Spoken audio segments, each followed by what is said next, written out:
particular and your closest teammates played? Okay, NVIDIA Shield or NVIDIA. Okay, I can't go straight away, Paul. Okay, wait up. Talking in English. I've lost the plot. Opinion, listening and reply.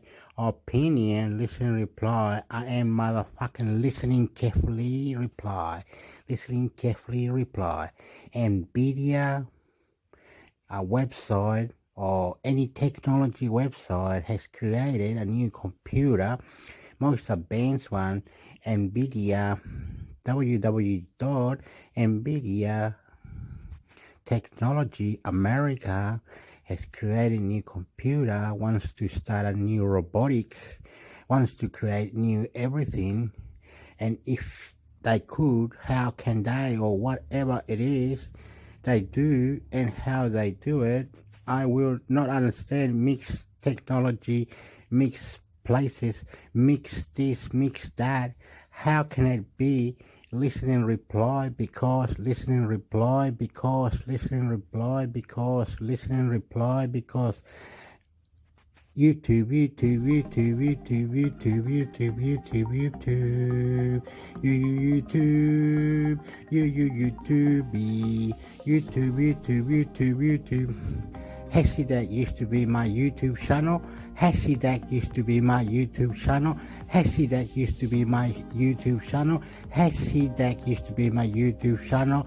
Barrio Amor is my YouTube channel. Hasidak used to be my YouTube channel. It's been disabled. Where is my Barrio Amor channel? Barrio Amor channel. Barrio Amor channel. Where is my Hasidak YouTube channel? YouTube, YouTube, YouTube, YouTube, YouTube, YouTube, YouTube, YouTube, YouTube, YouTube, YouTube, YouTube, YouTube. Where is my Hasidak YouTube channel and my Barrio Amor channel? Hasidak, YouTube. YouTube, YouTube, YouTube, YouTube, YouTube, YouTube, YouTube,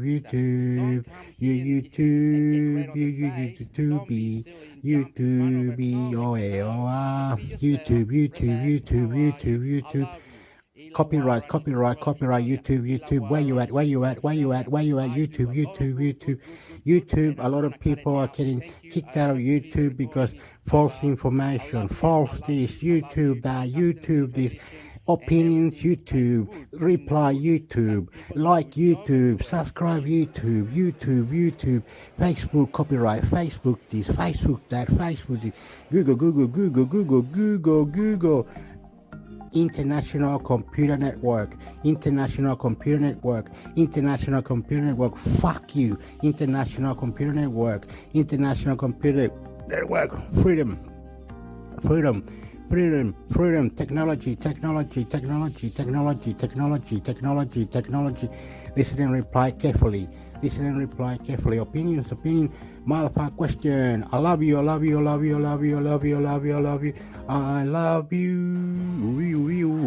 Okay, here we go. Please listen and reply. Be nice, please. Champion. You are going to be in the future. You're going to be God in you, me, you, God, me, you, God. Listening, reply, question.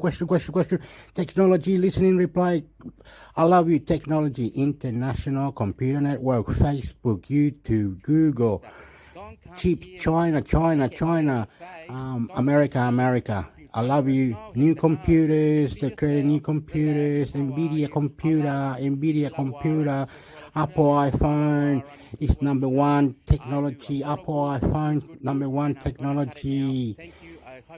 The next one is 1+1 mobile phone. Love you. Receptor. People do good job everywhere. They should. Wow.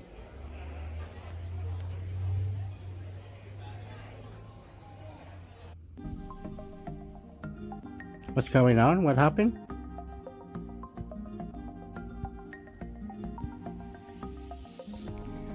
YouTube.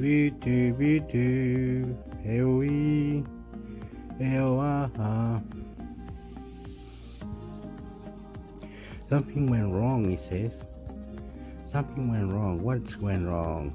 call it the robotic hand. I don't know if that's quite accurate, but the machine basically can then read those signals coming in, translated through your system, and then translate those signals into the appropriate motions, finger motions and other motions.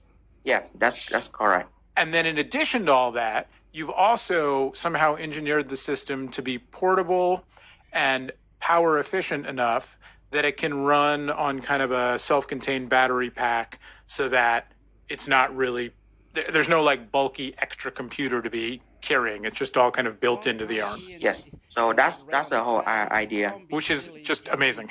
Were you working on systems like this and then, somehow came across this person, Sean, or were there kind of multiple things already in progress? Like, how did it get started? And then what was the role that, you in particular and your closest teammates played? So the work that we mainly working on actually started a long time ago. Since my undergrad study, I've been working on, I'm specialized in analog and mixed signal integrated circuit design. So I basically design a tiny neural interface chip that can allow, communicate between computer and the brain or peripheral nerve. And for a very long time, we developed a lot of neural interface chip that getting better and better in terms of performance. And we were looking for a way to utilize our chip to translate into some real application that can actually benefit the human. And about 3-4 years ago, like around 2017, we come across this challenge of neural amputees, and we find it just the right kind of application that can utilize the technology that we have been working on for so many times. So, the challenge in neuroprosthesis is that there are many advanced prosthetic hands available today, but they have like individual actually finger and wrist. Each finger and the wrist can move and independently. Each one have a dedicated motor.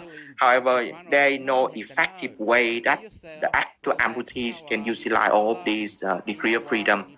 So most commercial systems that you see, on TV or on the internet actually only have 2 degrees of freedom, open and close. Okay. Yeah, and even when you see, when the hand moving like they open every individual finger, they are actually pre-programmed gadget. And then, this gadget, you can switch between different one with an app on your smartphone or your specific movement of your arm. And most importantly, this gesture and the control is not intuitive. I mean, when the amputee want to open and close the hand, right? They don't imagine doing it. They actually wiggle another muscle in the arm or shoulder, whichever available. And or some system even has a switch that embed in your shoe that you can click on and off. Yeah. Okay. So you see that's the problem. Yeah. As I'm listening to you, I'm kind of opening and closing my hand and flexing the different fingers and just kind of trying to be aware of, all of the many sort of little movements that then combine into larger movements and articulations and things. And then imagining if I only had, 5 preset gestures to use instead, how unintuitive that is. Yeah. If you reduce to like 2 and an app, that's kind of very frustrated for a lot of amputees. Right. And because of this unintuitive control, right, from the amputee, like these processes is more like a tool, like a hammer.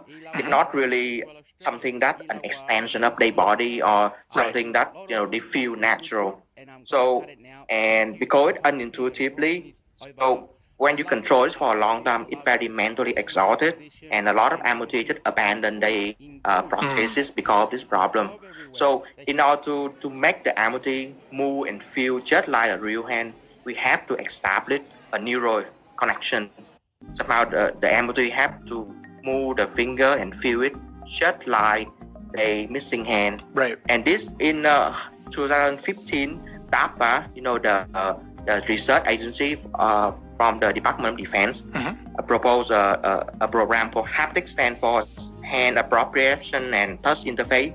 The aim is to do exactly this. They want to create a nerve interface that could allow prosthetic move and feel naturally. And because naturally dark, but they expect nothing less like the arm you see in from Luke Skywalker in Star Wars. Right. So that's where the story begins. Yeah. One of the recipients of this program is Dr. Edward Kiefer, a neuroscientist and CEO of Nerve Incorporated, a company in Dallas, Texas, and also he also one of the friend of mine and my advisor for a long time. So he received a fund to start a clinical trial to address this problem. Together with Dr. Jonathan Chen, a plastic surgeon from UC Southwestern, also in Dallas, they designed a microelectrode array that can implant into the patient nerve and then try to use record signal and deliver electrical stimulation through this device. So you can imagine like the patient will have each array have something like 10 electrode in theory. Each electrode like tiny into 30 micrometer. And the electrode wire actually coming out so penetrating the skin and coming out of the patient hand. Right. And then from there you can connect this wire into some neurorecorder, neurostimulator to do all kind of experiment, how messing around with nerve signal. Right. What does that look like? Like the signals coming out of, so the electrodes, the array is implanted in the patient's arm, and the leads come out, and you're getting electrical signals coming out of that. And I love the phrase, right? And then you need to mess around to figure out what to do with the electrical signals. Yeah. And so, without asking you to give away any secrets or whatnot, like, what's that process like? Yeah, that's a very good question. Actually, how to understand and interpret this kind of signal is kind of a huge challenge. Yes. So Dr. Kiefer and Dr. Chen themselves are neuroscientists, right? They know how to record data, but you look at that, visually look at that data. When the patient try to wiggle their, say, a finger, you can see something happening. Okay. When they try to wiggle another finger, they try to see something else happening. But the challenge is that how can you understand this kind of signal and translate it to the movement of the processes. Now you can just look at the thing like visually by hand and then manually select the movement of the processes. And also another problem with that, because they can only use commercial neurorecorder and neurostimulator, which are actually quite big, the size something like have a small laptop, right? And then the patient cannot really moving around, right? And it's not portable, yeah. Yeah, and also some of the signal kind of have a very high noise level. I mean, you don't really differentiate between nerve signal and noise. They kind of mixing up together, and it make it the challenge even more difficult. So that's why when our lab come in around 2017, so our lab in the University of Minnesota, myself, my advisor, Dr. Z Yang, have been working on neurointerface and machine learning for a long time. So we know we have exactly the right kind of skill to address this problem.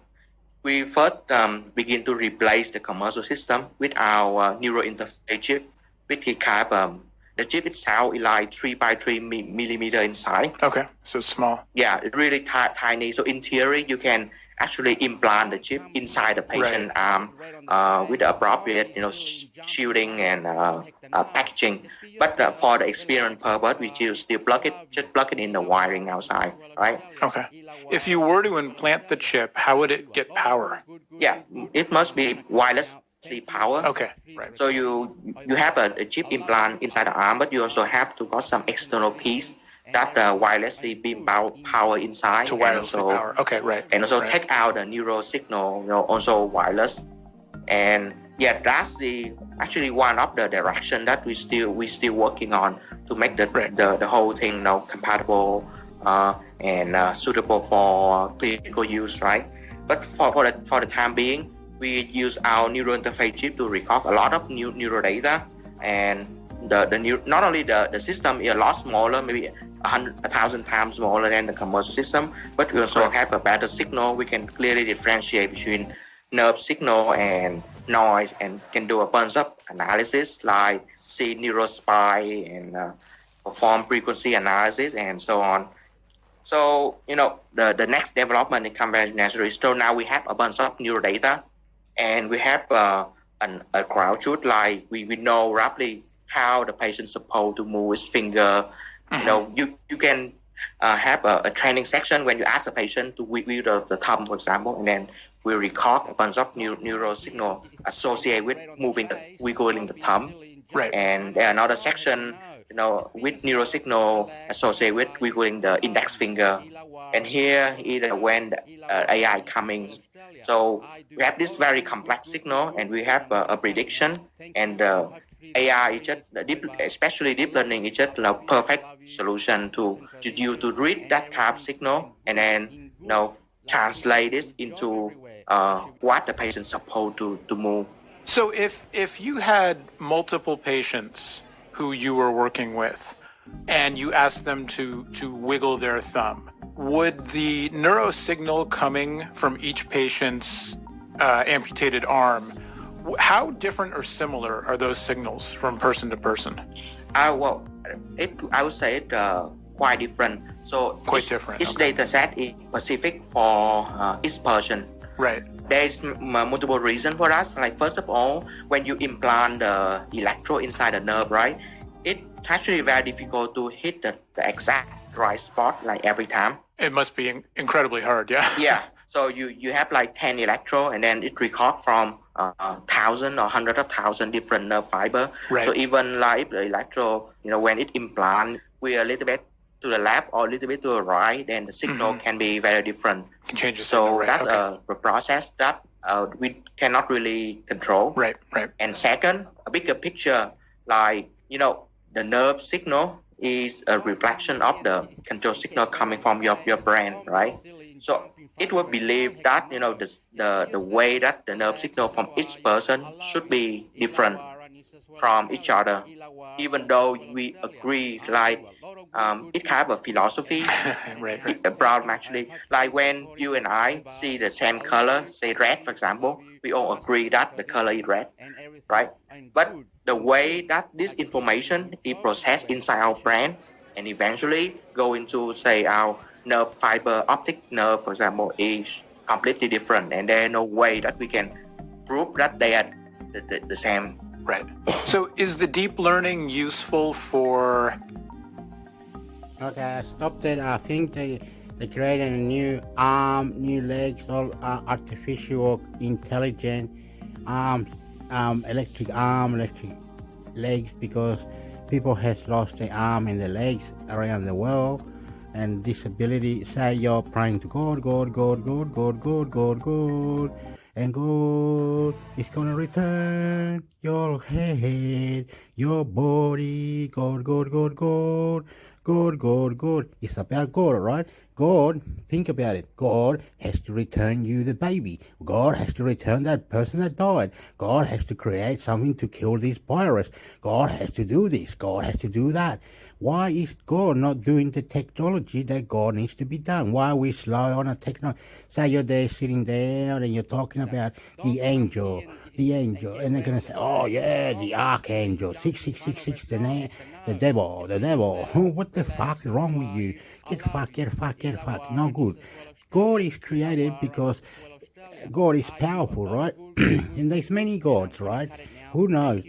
Who knows what goes out of space? China goes out of space. India goes out of space. America goes out of space.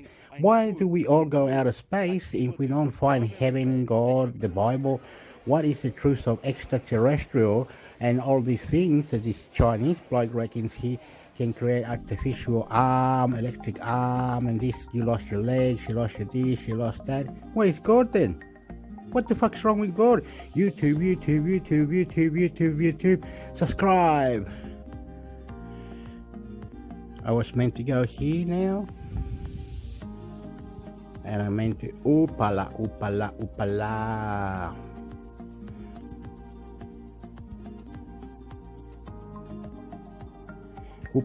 This week on the Vergecast, Allison Johnson, Dan Seifert, and Alex Kranz join the show. We talk about our software lock-in for a long time when we come back. We'll be right back. I've stopped it now. Something to do with the technology that is making everybody aware or something, and if not something, because love and care and everything that's going together, like technology, Apple, Google, you gotta clean your settings on Google Gmail. You gotta clean your settings on Google Gmail. How do you clean Google Gmail? How do you clean Google settings? How do you do better on Google? How is Apple going? How is United States Joe Biden going? How is the world going? How? Listen and reply. There's a God out there. There's a God. Think about it. God, right? He's powerful, right? And if there's too many gods, it's like, what are you doing? Creating gods for? You're creating gods. You know, in another dimension, they're creating gods, right? And they're saying heaven. When you die, you go to heaven. When you die, you go to heaven. But at that second when you die, right, your death is so powerful that technology cannot feather that. You might be sitting there going, I love you, family. Technology, I love you, opinion, because, listen and reply, subscribe, YouTube. Back. It used to be that medical benefits were reserved for our physical health. Medical, dental, vision, all that good stuff. But your people deserve more, especially after the year we've just had. And even if you have those top-tier policies with coverage for weekly therapy, no one ever complained about having too much support from their employer. With Calm for Business, companies can provide their employees with the consistent mental health resources they deserve. With an expansive library of breathing breaks, guided meditation, lo-fi music, and hundreds of stories to lull you to sleep every night, businesses can help their employees stress less and rest better. Calm even has programs specially designed for the workplace, like the aptly named Mindfulness at Work series. Right now, Calm is offering a free well-being ebook for HR and benefit leaders, and 1 month free after you attend a free demo when you go to calm.com/verge. Get started today at calm.com/verge. Once upon a time, there lived a princess called Rapunzel. The long hair one, you know. Anyway, she was stuck in a tower waiting for a prince to come save her. But really, who has time for that? She ordered a ladder with Prime one-day delivery. And she was out of there. And started a hairdressing empire, obviously. Thank you, the color is so perfect. Which is killing it, by the way. And the prince? Well, who cares? Prime changes everything. We're back. Like I said at the top of the show. Actually, a lot of things happened today. Mm-hmm. Right? It was like a pretty sleepy week, and then today was like a tsunami. So part of it is our fault. We published a huge piece. Sean Hollister had been working on it for months.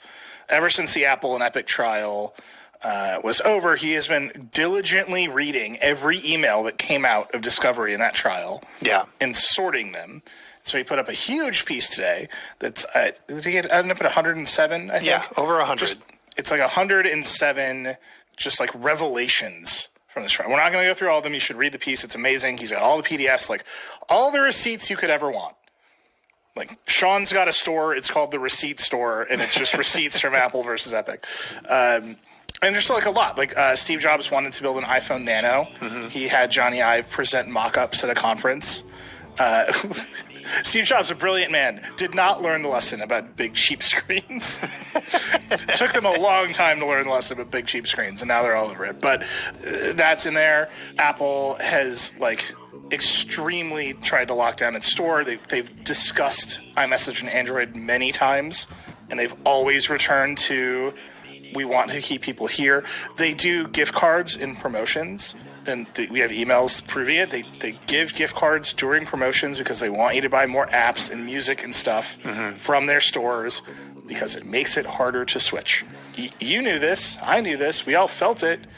Now we've got an email that we're like, this is what we're doing. So just like an incredible amount of this going on. You should read that piece. That's one thing we did.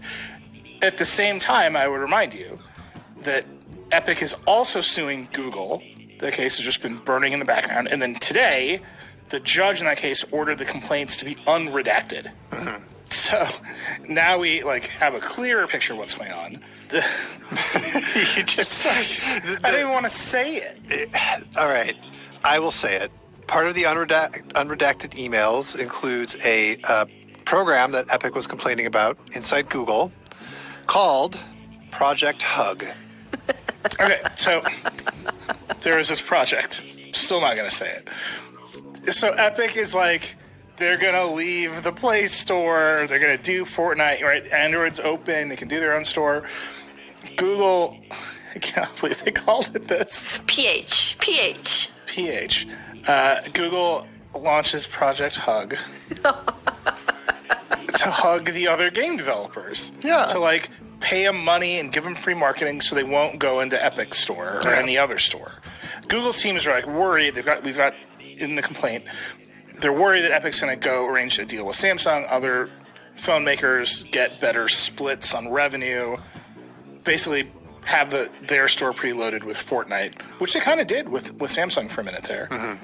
So part of this game, this is a quote, it's hug developers close and show love plan. A surge plan to throw extra love/promotion at top developers and games, including other Tencent portfolio companies, because Tencent, big investor in Epic. Basically, this amounts to they spent hundreds of millions of dollars on secret deals with 20 developers. That, quote, they had deemed risk of falling to Epic's contagion. Contagion. Wow. This is all, for a plan called Project Hug. Yeah. This gets very dramatic very quickly. So here's the thing that stood out to me, besides the name and whatever, that the amount of money that we're talking about here, it was hundreds of millions of dollars that they paid. We've always said, Microsoft, when it was trying to get app stores going for Windows Phone, just pay the money. And now we have a sense of how much money often gets doled out in these deals, these backroom deals. It's a lot. The other numbers that jumped out at me was the stuff that Google was apparently worried they lose. So they're from the Epic Game Store, and if other things start to just contagion spreads, it could be 350 million to 1.4 billion by 2022. And then if the dam breaks and there's a Samsung app store and an Amazon app store and all sorts of other app stores and everybody gets traction, they were worried they could lose anywhere from 1.1 billion to $6 billion, which is just a lot more money than you maybe were thinking of in terms of scale for the Play Store. Yeah. So notably, that this is just unredacted complaint. Nothing has actually happened in this case. They just took the blackouts of the complaint because the judge says the complaint should be unredacted. Google gave a statement to us, did not deny Project Hug exists. It's real, everybody.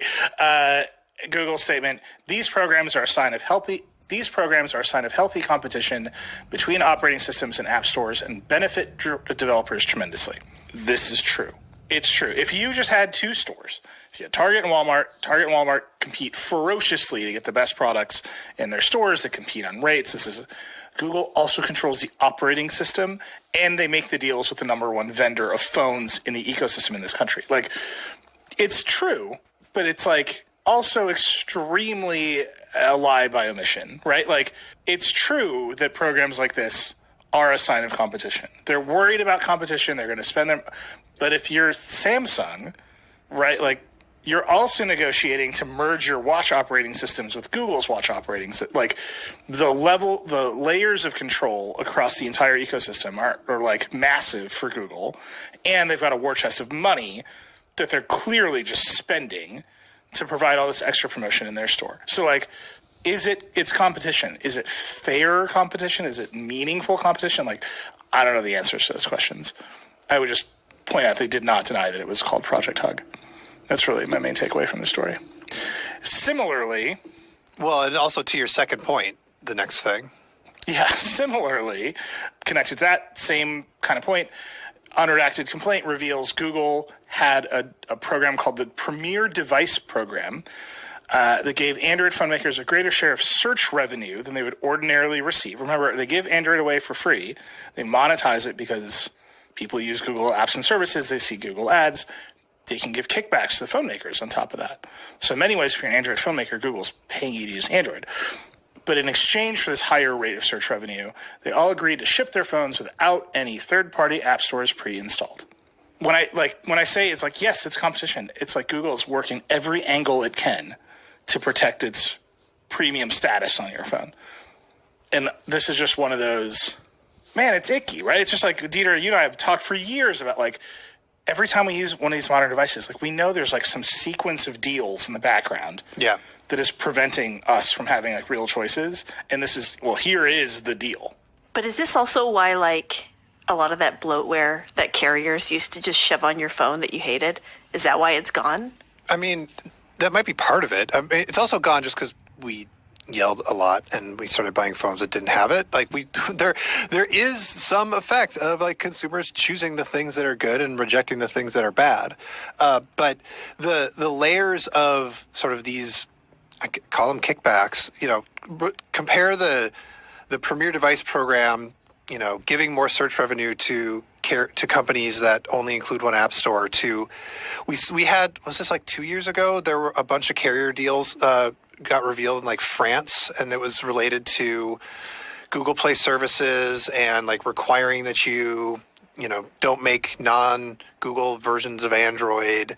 And there was money spun up in that as well. So this is not Google gives away the operating system, and then Samsung or Xiaomi or whomever picks it up and then makes a phone and everybody's happy. This is a very complicated set of deals behind all of these phones. And I think what makes this worse for Google, we've obviously spent a lot of time talking about Apple and Epic because that trial happened. But Apple and Epic, like, the fight is very narrowly about the App Store, Apple's control of it, their arguments for needing to control the App Store. And, that you can just fall down the rabbit hole of whether Apple can have a monopoly over the iPhone, right? Like, that is a very complicated argument to understand. Some people, and like Epic obviously believes it. Apple obviously uses its control in various ways that feel anti-competitive. But at the heart of it, they're like, it's our phone, deal with it. With Google, they have all of these deals. It's their operating system that they have given away for free, that they have touted as being open, that they are proud of, the amount of competition, all these other app stores. They point to all this stuff. And then there are an endless series of deals and documents where Google is controlling the ecosystem that runs on its open platform in order to benefit itself. And so it feels like it should be easier for Google because they can just say, well, there's another app store. But what is actually happening is they are using all of their other levers to make sure their app store is the preferred app store and really the only thing that matters on Android. And there's more evidence because the ecosystem is wider and Google has to use the other levers to maintain the control. In some ways, it feels like this whole thing will break worse for Google than it will for Apple. Right. Or we will hear more about how Google does it. Whereas, Apple's emails are like, why would he do that? People would switch from the iPhone. And just rationally, this makes sense. Yeah, that's like a normal thing. Google's like, we can't possibly have anyone use a different Wi-Fi stack, which is like a real thing they used to do, or a GPS stack. And then they put the boot down on Motorola.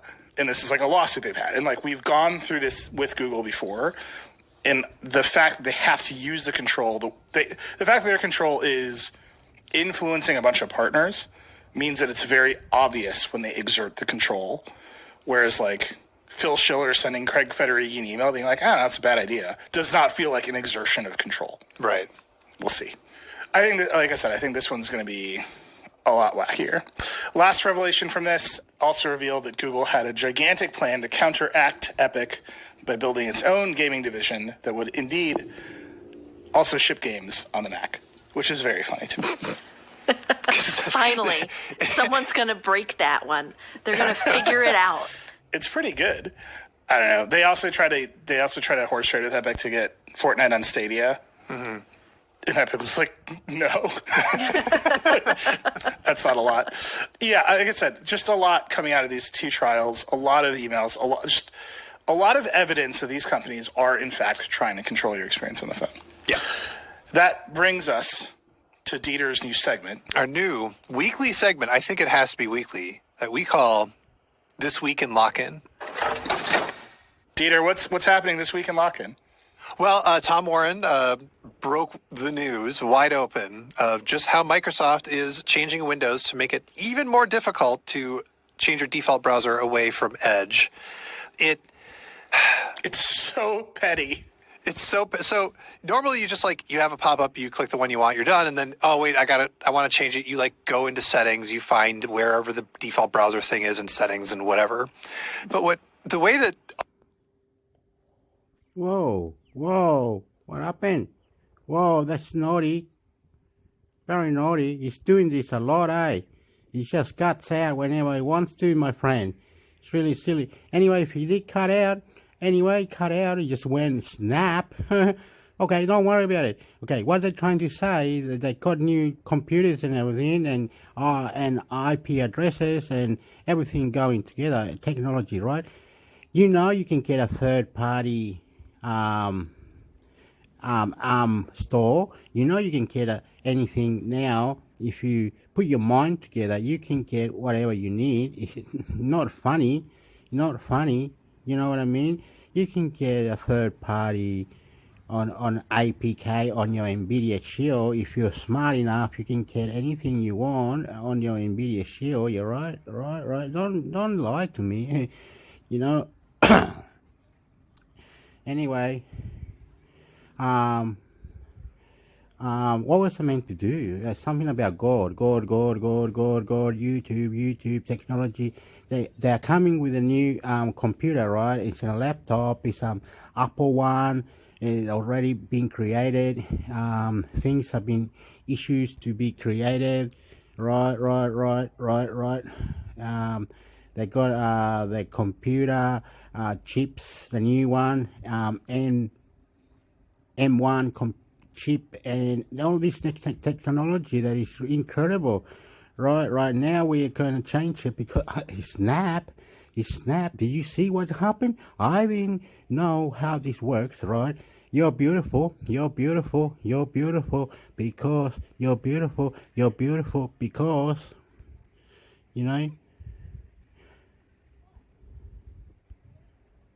Hopefully this works. This is a CBC podcast. CBC podcast. Hi.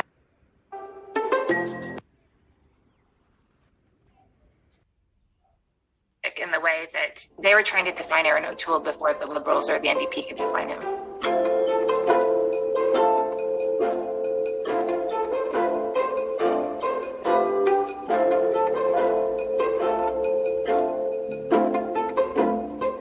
And Eric, I wonder if I could bring you in here. You know, how do you think his position on abortion, his position on climate change is going to vibe with his whole party? I think it is going to have some impact on how his own party supporters and members and donors feel about the party. The question is whether it's going to really have an impact on their vote. We have seen that support for other parties like the People's Party looks to be a bit higher than it was in the last campaign, but it's an open question whether those people are actually going to stick with those parties or will come back to the fold. I think what Aaron O'Toole is doing here is he is trying to present himself as more of a progressive conservative, certainly not the candidate that he presented himself as during the Conservative leadership race last year.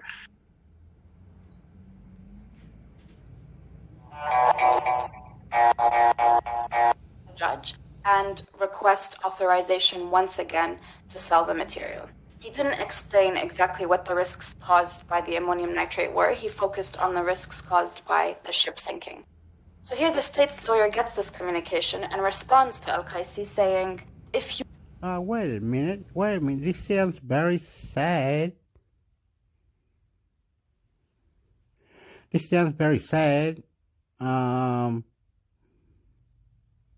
I don't understand it.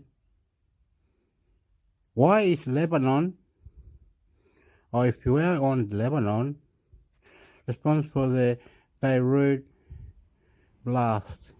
Okay, doesn't matter. Why is Lebanon running out of money? The country Lebanon, what's going on there? Why are they running out of money? Why is Venezuela? I don't know. That's not going to talk about. I'm just going to talk about Lebanon, right? But why is Venezuela as well, or other countries, are running out of money?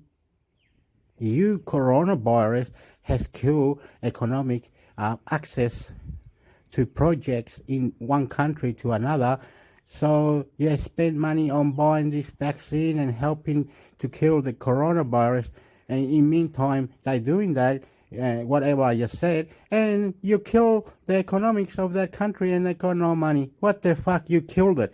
This is gonna go for an hour now. I'm really, really sad. I'm about to cry for planet Earth, on angels and God, angels and God, angels and God, angels and God. Why are we all dying, and why are we all have to believe that with death is very close to us? Why economic collapse? Why our countries are not having the capacity to have money to buy food, to buy a house, to live, to love? No, you killed it, China. Thanks, China, for coronavirus. YouTube, Facebook, Google. My God. China, you have many countries now.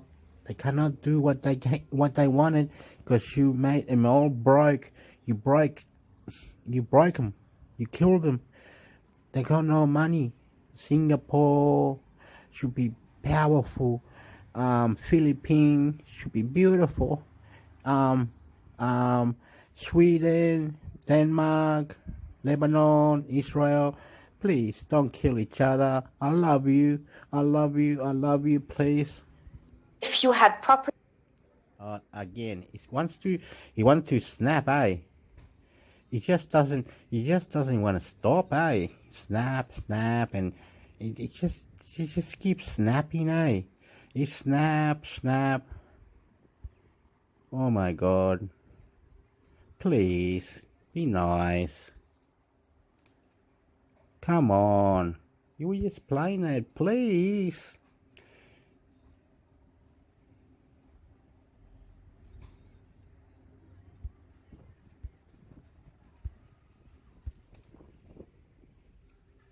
response that we were able to find from Al-Qaisi to this communication by the cases authority. And for a couple of years, the communication between the ministry and the case authority stops and is resumed then when Yusuf Fenianos becomes Minister of Public Works. And he sends, I believe, 3 letters that we were able to find, requesting that the case authority take additional measures in order to sell the ship and its cargo. Now here, what we thought was really bizarre is that why did the port authority keep insisting on selling or re-exporting the cargo when the measure that they could have unilaterally taken themselves was store it in a way so that it wouldn't pose a danger to public safety? But we saw no indication whatsoever that they tried to improve the conditions of the ammonium nitrate storage. Instead, they kept sending these requests to the judiciary to sell or re-export the material. We don't know why that is. It's possible that somebody was seeking to profit off of it, or they knew that this would prolong the situation of having the ammonium nitrate at the port. Who knows? But they had authority to secure the material, and we didn't see any indication that they tried to do that. Those are some major red flags there. Exactly. So the section in the report here is titled Profit Not Protection. Why were they not trying to secure the material and instead focused on an avenue that would generate money? And then the really baffling thing is the judge of urgent matters kept saying he doesn't have the jurisdiction to sell. So what did the case authority then do on the request of the minister Fenianos? They went straight to the enforcement department, Da'irat al-Tanfiz, asking them to sell the ship and the cargo. By that point, the ship had become a shipwreck. And there is a legal text that allows the enforcement authority to sell shipwrecks.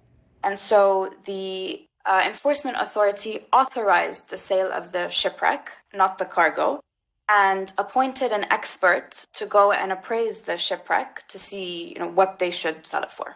Now, the ministry, after having for years tried to get this measure done, refused to pay the 700,000 Lebanese lira to the expert that the enforcement authority said should be paid before he begins his work. The ministry kept saying, no, we won't pay him until after he does his work. And the enforcement department said, no, you need to pay him 700,000 Lebanese lira before he starts his work. So the first expert declined to do the job before being paid, and then they had to appoint a second expert. He also faced several months of delay and difficulties before he was able to get to the port in order to do the inspection on the shipwreck. Right. It cast doubt on the authenticity of the requests and the urgency to sell the shipwreck and the material, because they had been trying to do this for years, and they kept sending letters to the case authority and the judiciary saying, this is urgent, this is urgent, this is urgent. And then as soon as they're authorized to do it, they then don't pay 700,000 Lebanese lira, which at the time was just under $500, to enable the expert to do his job and then move forward with the sale.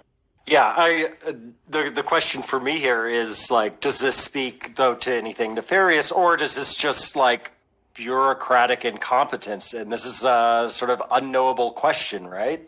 Exactly. We're not able to attribute intent, but all of the evidence taken together really raises a lot of red flags and questions around what the intention of the ministry was. Right. And so here we've kind of gone through the public works ministry aspect of this. Where does the finance ministry come in, and the Lebanese army as well? I mean, we're now several years later. So the finance ministry is the ministry responsible for overseeing the customs administration. And the customs administration is responsible for goods coming into the country. We, through evidence, through documentation, can see that high-level customs officials were warned repeatedly about the dangers posed by the ammonium nitrate. The first warning that they received was from Colonel Joseph Scaff in February of 2014, while the ammonium nitrate was still on the ship. So he said in a letter to various high-level customs officials that this ship was carrying ammonium nitrate. Ammonium nitrate was very dangerous and potentially explosive, and so the ship should be moved back from Beirut's port onto the breakwater so as to protect the public. The ship and the material on it should be placed under the supervision of the security entities at the port. The port had several security entities, including the Lebanese Army, General Security, State Security, and Customs itself has its own security apparatus. That's why some customs officials have military titles. So he gave this warning. In response, there was an internal investigation launched by some customs officials into why ammonium nitrate wasn't declared on a shipping document called the Unified List. This unified list was described by Riyad Baisi, an investigative journalist, as the ship's passport. It should list on it goods that are being transported by the ship, including goods that are prohibited or monopolized, so that the security agencies can then conduct additional scrutiny on these goods. So what this internal customs administration investigation found was that the ship's maritime agent, i.e., it's the Lebanese company that is responsible for the paperwork of the ship in the country, didn't declare the ammonium nitrate on the unified list. So then they went, one part of customs went to the other part that's supposed to receive this document and asked them, why weren't you given this document? And was the material, the ammonium nitrate, mentioned on another shipping document called the Transit Manifest? So initially, this other part of customs refused to receive this request for information. So it was escalated within customs. And then from the top, they gave the orders to comply with this request for information. And what customs said, the excuse that they then gave for not investigating this violation by the maritime agent, is that according to some archaic customs regulation, goods that are prohibited or monopolized didn't need to be mentioned on the unified list if they were mentioned on the transit manifest of the ship. Okay. Which is a bit bizarre. And then said, and anyway, these goods aren't considered prohibited or monopolized because, but their trade in the country is restricted because the nitrogen grade of this material is below 34.5%, which means that it's not considered prohibited or monopolized goods, and so it didn't need to be mentioned. But this is a bit bizarre because A, nobody had conducted testing on the ammonium nitrate by that point to know what the nitrogen grade of the ammonium nitrate was. And B, the law doesn't say 34.5%. The law actually says 33.5%. So it's unclear where they got that number from anyway. But anyway, as we later found out, the nitrogen grade of the material was 34.7%, which meant that they were considered prohibited and monopolized goods and should have been under the auspices of the army, but we'll get to this in a second. So then Customs decided to excuse this violation without any further investigation. So here also this raises a lot of red flags as to, why this material wasn't mentioned on the unified list, and then nobody was held accountable. I've stopped it. I've changed it. I've stopped it. It's gone forward. It's gone forward. It has a play. Come on. It's been snappy, today. Snappy. Very snappy. The Prime Minister then disputed that he told you this. They didn't dispute that he told us this because this is verbatim, but they said that they didn't mean, he didn't go through it, doesn't mean that he didn't read it, means he didn't go through it in a lot of detail. But again, it was in the first 2 paragraphs, the 4th line of the report. So if he had read it or gone through it even, he would have known that the ammonium nitrate was explosive. And number 2, his office said that he didn't actually mean 30 pages, that it was hyperbole commonly used in Lebanese culture. Okay, I'm gonna stop it now. The lady was really very, very beautiful, this lady. She's very, very good at listening. I could listen to her all day long. I'm from another country. I could listen to many, many things. I could listen to shit on toast. I could listen to you. You can listen to me. Okay, I'm gonna explain something. Lebanon has a bomb or something went off a few months ago, and that bomb, whatever it was responsible, right, for the blast, right? Okay, in Beirut, the blast in Beirut. But anyway, it's got to be nice to people. We can't kill Lebanon because Lebanon is a country in Middle East, and Israel has to stop bombing each other with Palestinian. Syria has to fix itself. America must well create army base in Syria, like a humongous one where you can have, say, 50,000 in this one base, and then have another base in another part of Syria, and have another 50,000 and patrol the area, do things, whatever you want to do. America, do it. You control the earth, America. We don't really care anymore. It's all right. God is here. God is there. God is everywhere, right? Lebanon needs money, and people are protesting, and if they cry like Venezuela, Colombia, Chile, all this technology, God, economics, money, all going down there, hill hole, fuck, toilet, the country is getting collapsed because this coronavirus has taken away all these stupid things, and there is not enough money. Some country will have to now have Bitcoin to be the currency of the country. Bitcoin will be the currency of the country. Technology is going to go forward with new technology, new power, new things. Joe Biden is very busy person. YouTube is busy. Facebook is busy. Everybody is busy. I am sorry. I love you. I have to go now. And this thing that there was a bomb or 1 year of who's responsible for the Beirut blast, right, in Lebanon. No one is responsible. Everybody has discipline, economic collapse, and the people are crying. No food, no clothes, no nothing. Must protest. Lebanon. Very bad. Syria. Look at Afghanistan. 20 years there. Cowards.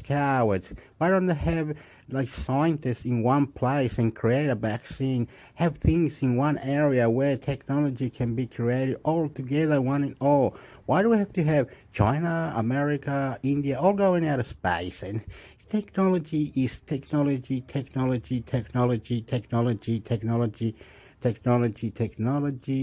I'm gonna cut this off now. I'm gonna say that someone's guilty. Okay, a sexy lady likes a sexy man, and you there are beautiful. You're a champion. Don't give up. You're beautiful. You smile, we'll smile, listen and reply. Beautiful people, beautiful. If you ever get to my YouTube channel, if you do, you will appreciate all these things. You will say, this guy is beautiful. This guy is crying for Lebanon. This guy is Chilean and loves Americano. Viva Joe Biden. Viva YouTube. Allah. Hamale. Oh, sexy and you know it. Don't cry with me. God. Subscribe. God. Subscribe. Sexy ladies. I love you. Please listen and reply, please. Be nice. Thank you. I love you. Particular